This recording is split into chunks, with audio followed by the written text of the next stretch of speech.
Welcome to Life Beyond Tax. Today we have with us an IRS officer who has combined the accountability of being the Chief Commissioner Income Tax with the artistry of photography and been successful too. In 2009, he was awarded the Padma Shri, the fourth highest civilian award, for his work as a nature and wildlife photographer. He is Mr. Prakash N. Dubey, former Chief Commissioner Income Tax from the 1971 IRS batch. He has effectively combined the responsibility of curbing tax evasion with the creativity of photographic expression. He has held several solo exhibitions of his photographic works, which have been published in leading magazines and newspapers. He is a travel writer too, and has authored various coffee table books of his photographic works, including Birds of India, a book about Indian birds on the verge of extinction, which was incidentally released in London at the House of Lords. And the occasion was graced by Miss Cherie Blair, wife of former British Prime Minister Mr. Tony Blair. His other books include Mahakumbh in Prayag, Indiascapes, India Images of Nature, Tiger Kingdom, a book in which the foreword was written by the Dalai Lama, and Indian Wildflowers. In fact, his photographs of Indian wildflowers was commemorated as special edition stamps released by the President of India at an international conference of 32 countries. He has been the brand ambassador of Fuji Films India and also been awarded the prestigious National Press India Photography Award. His passion for photography and concern for wildlife led to his appointment as a member of the Wildlife Board by the Government of Maharashtra until 2013, after which he was appointed by the Government of Gujarat as an expert member on the Permanent Advisory Group on Conservation to deal with the problem of poaching of Asiatic lions in Saurashtra. Today, we have followed him to the Bharatpur Bird Sanctuary in Rajasthan on a photography mission. Let's go and meet Mr. Prakash N. Dubey.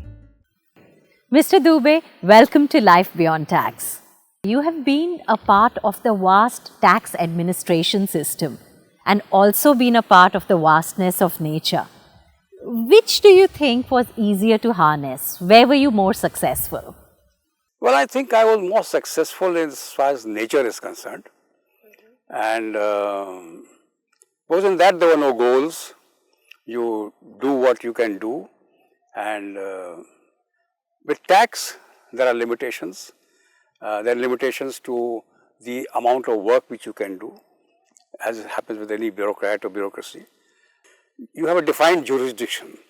You have a defined work to do. So there is a limitation there. Here this was an open field for me.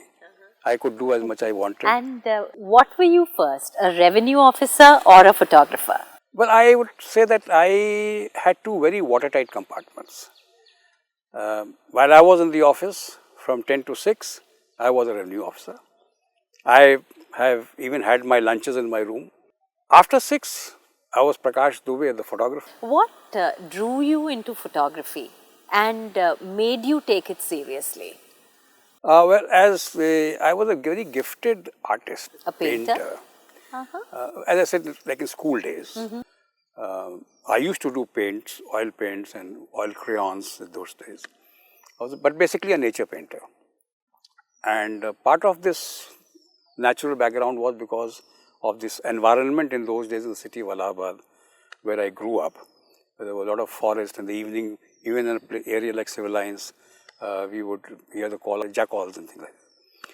So I grew up with that, and I think it was in my blood. Until 1973-74, till I came to this department, house painting.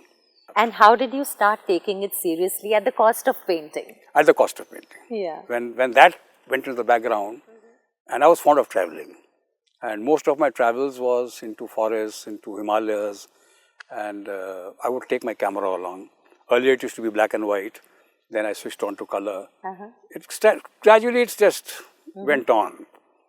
And I think somewhere in the late 70s, the focus started coming in. That start taking it seriously, more like a professional photographer. And with so much of technology coming into cameras, I mean, you started in the 1970s, and here in the 2000s, there's so much of technology making it easier for you to photograph. Yes, yes. So, how are you placed with the technology? See, it may be easier to take pictures, but I think the skill of the photographer is still there.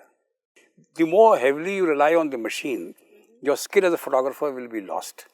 You must know how it works, but it is ultimately the eye behind the camera, which is more important.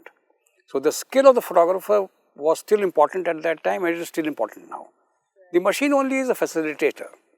And to tell you frankly, I am using one of the best professional cameras, but I don't think I use 80% of the functions. I am only using 20% of the functions. True, that mostly happens, yes. And technology comes for a price as well. As a price. As a high price tag. It makes it easier. You know, for example, I remember in the old days when there was no autofocus. It was very difficult. It required more effort, more skill as a photographer, particularly when you're doing wildlife. Now that job has become very easy, because as you get autofocus cameras, very fast cameras, so you aim and shoot. So that gives you time to concentrate on composition, on doing other things which you would like to do. Don't you find photography an expensive hobby? It is expensive, particularly wildlife photography, because the camera is not the issue. The issue is the lenses. Now, ideally for bird photography, for example, or wildlife, you should be having an 800 mm lens, telephoto. Now, a Nikon 800 mm telephoto lens could cost you 8 to 10 lakhs of rupees. The best photographer in India who may send his work to a magazine or a newspaper will give you $1,000, 2,000 rupees for a picture. So, how do you recover the 8 lakhs? Sure. So, I have not been able to use one high-end Nikon camera. So, I use a Sigma lens which is about 50,000 rupees or 60,000 rupees. So, an investment of a lakh of rupees today will see you good. So, I still feel that you may use an equipment of 10 lakhs, but if you don't have the skill of a photographer, it doesn't help. Yeah. So, if you have the skill, even a lakh of rupees is good enough. And what would you say are the skills of a photographer? Speed, patience, observation, particularly when you do wildlife, and composition is very important. How you compose a picture. Well, I generally don't edit my pictures. I generally don't Photoshop my pictures, except for, corrections of little bit of light or maybe sharpness. No major corrections are done on Photoshop. So, I don't permit that. Whatever frame I shoot is the frame in my mind. So, maybe a 1% cropping here and there, and that also for the purpose of a book, because you must fit into the format. Right. Many times, I even have the format of the book in my mind when I shoot. Beautiful. So, even your compositions are instinctive. Yes. So, I personally feel that composition is very important. The rest, of course, light you can't control. Sure. And in wildlife photography, patience and speed is very important. Wonderful. And what made you specialize into nature and wildlife? Because I believe that's the toughest forms of photography. Yes, it is, and I would say I have dabbled earlier into fashion photography also. But I found fashion photography to be very routine, very monotonous after a time. So, but here there's a challenge, and every time you enter a forest, you see something different. Of course, I grew up with nature, so my love for nature is first. I'm like I would say, I'm a born naturalist, and behind that was behind all this photography, the passion for nature was at the back of my mind the effort to save what is in this country, because I've traveled the globe, and I know that probably next to Africa, and Africa is a continent, mind you, we are a country. Next to Africa, India is endowed with some priceless natural beauty and wildlife, and which I have seen from 60s now, the way it is being lost. So, behind all this was effort to sort of make an effort to save as much as possible, to create awareness as much as possible. Yeah. And all these 40 years has been devoted to that goal, basically. Conservation. Conservation. Beautiful. And was it difficult for you to combine your photography with department work? No, not at all. Not at all. I remember that my first exhibition of photographs, which I held in Bombay, and we put up the exhibition, and my younger sister, I told her to sit at the desk, and I was in the office. And one of the most renowned art critics of that time, Dhaneshwar Nadkarni, he was the first person to arrive at 11 o'clock. And he says, "Where's the artist?" So my sister said, "Well, he's in the office." So he left his card behind and he wrote a note in the visitor's book. So I never mixed things. Right. The office was office. And can you recall for us some of your memorable moments in the department? There have been some very humorous moments and some moments where... which you have enjoyed as a revenue officer? Well, I enjoyed my work wherever I was, my given task wherever I was, and I saw to it that I was not lacking in that. That was my first effort. And I tried always to improve upon what was being done and innovate as much as possible and to get the best results. So that's why, in spite of all this photography, I was, probably you may not be aware, I'm a sportsman also. You are a sports person. I have represented the income tax department at all the revenue meets. I have played all the 3 A division leagues of Bombay. I have played the cricket league for income tax against Sunil Gavaskar, the Wankhede Stadium. So I have played sports also to that level. Okay. So, but I have never allowed... But the passion for photography won. That was different. That was different. I was a born athlete. My father was an outstanding athlete. And he played hockey with Dhyan Chand. I played the hockey at the national level. I was representing the University of Allahabad for 4 years and played the inter-university tournaments. Cricket and hockey? Cricket, hockey and football, all 3. Some of your achievements in the department? Well, my achievements department, for example, I was Commissioner TDS in Delhi. And there was no concerted approach, I found. And there were a lot of complaints against the department. People used to say, TDS people harass you and things like this. So, like I called people, I told them, instead of going after one individual, 2 individuals, small things. Your officers? My officers. You do it industry-wise. For example, I called all the 5-star files, all the airline files, analyzed their profit loss account, told my officers to go through it thoroughly, make up their mind. After that, I called not one person, but I called the whole industry. Sometimes I used to call the associations, like the Airline Association or the 5-star Hotels Association, the Restaurant Association. I would call them, discuss it with them, thrash it out, come to this thing and got it done. Budget was exceeded by 30%. Wonderful. And nobody was harassed. So that's the way I used to work. My biggest achievement was that wherever I worked, I told my officers that not to be rude, to be fair, to be just. And I used to tell them, nobody will mind what I do. We used to rate people. It's an unpleasant job. And I used to always say before going to the raid, listen, you are invading the privacy of a person. Imagine you being raided. So when you go to that person's house, you make his life as comfortable as possible and do your job. Yeah. What do you think about the tax reforms being initiated? Well, we've gone a long way. See, like right from the very beginning, we wanted that the interface between the department and the taxpayer should be reduced as much as possible. But now with the online, everything being done online and technology coming in, I think a lot has been achieved, and I think in a few years' time, this process will become, I think, complete, and this must be taken up to its logical conclusion. Right. But there are sometimes things which happen that any payment in cash, 2 lakhs and above, you have to quote your PAN number. Right. Now, I personally feel there's a strong, big lacuna in that. The lacuna is that if today we have access to number of people's PAN numbers because so many documents are filed. Tomorrow I can go and buy something of 2 lakhs, quote your PAN number. Yeah. You will get a notice from the income tax department. Now, who will be right, tell me? So I personally feel when you do reforms like this, you must give a lot of thought before you do it. Yes, you want to do it?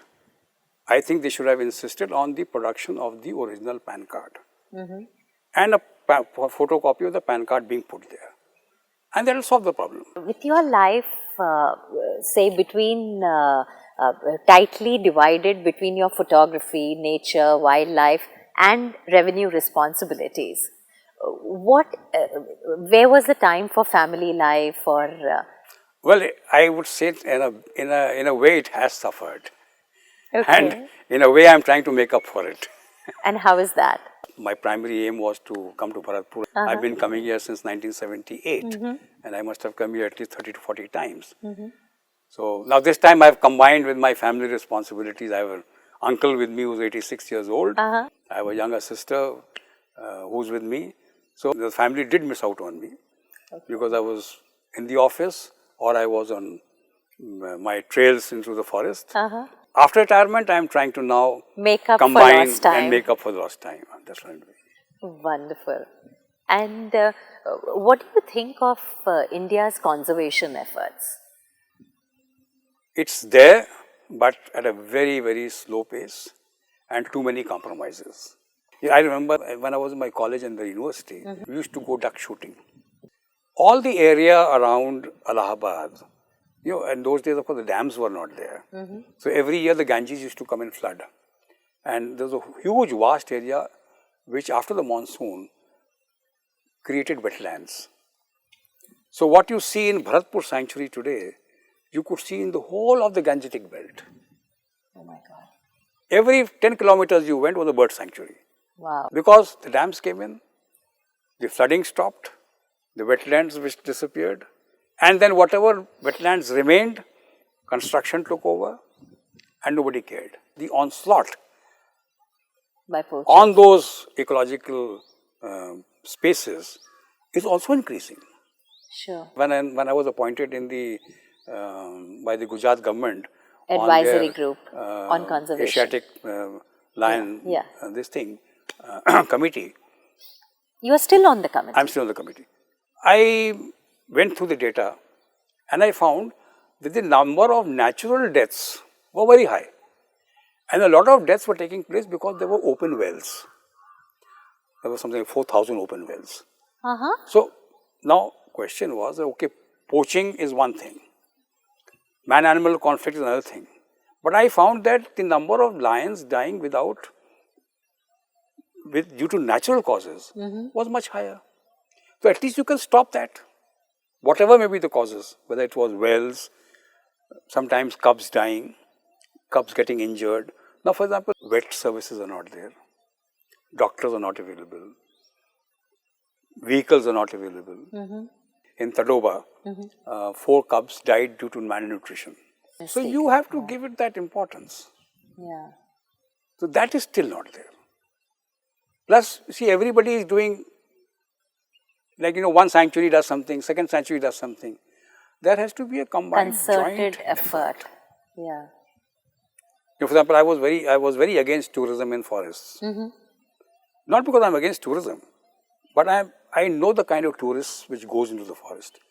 90% tourists going into the forest today goes because of the concept of picnic.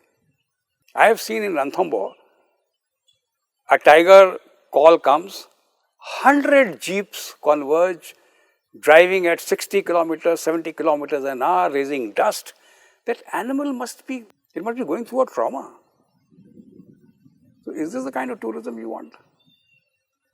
How can this be changed? See, this can only be changed. You have to increase the fees. Only let dedicated people go there. Okay, if I am asked to pay 2,000 rupees to enter this park, I will save for a year and come if I'm interested. Sure. As they do in the West. Yeah.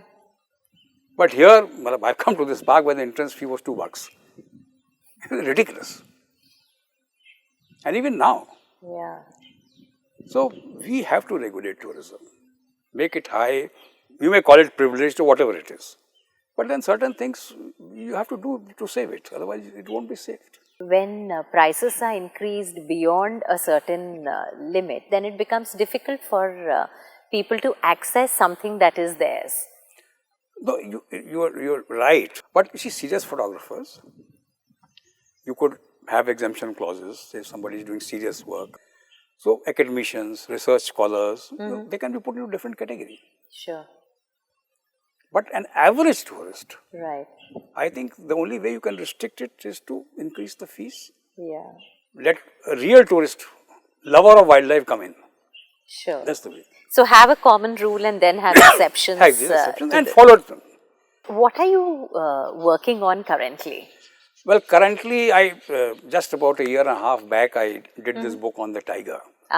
Tiger Kingdom. That was my dream project, Uh-huh. and it took nearly 40 years of work is involved in that. Uh-huh. And just finished with that. It's very difficult to do these books because I use the best of imported art paper, the best printer, and so the cost is very high. And unfortunately, with those heavy discounts of 60%, the prices become exorbitant. Sure. And there are not many corporate sponsors on wildlife, which is a tragedy. You know, today we have so many bird species in India. I do not know how many coffee table books are there. Actually, the last one I remember was mine. Yeah. And there was one army man who had done 10 years back something. So you can't produce books until unless there's corporate support. Sure. So we produce less books on birds than what UK does. So it's like this. God. And when, mind you, we are, I suppose, if not equal, second to Africa Sure. in terms of diversity of wildlife in this country. Right. But we hardly come up with books. Right. Like for the last 5-6 years, I have been working on the orchids, I see. which has not been done up till now Orchids in India? in India. A huge variety. Really? Where? Northeast, Kerala. Oh. Northeast is full of orchids. Kerala is full of orchids. So, as I said, nobody knows. Right. So, I am working on it, on the orchids. Are you planning to come up with a coffee table book on the orchids? If it comes, it has to happen, it will be that only. Right. But let us see, there's still a long way to go. Okay. And are you writing the text as well? I do, because when I travel, I keep on making my small notes. I see. And these notes ultimately, along with research, finally gets converted into the text of the book, basically. Right. Wonderful. Mr. Dubey, thank you so much for being with us, and we wish you all the very best in your venture ahead.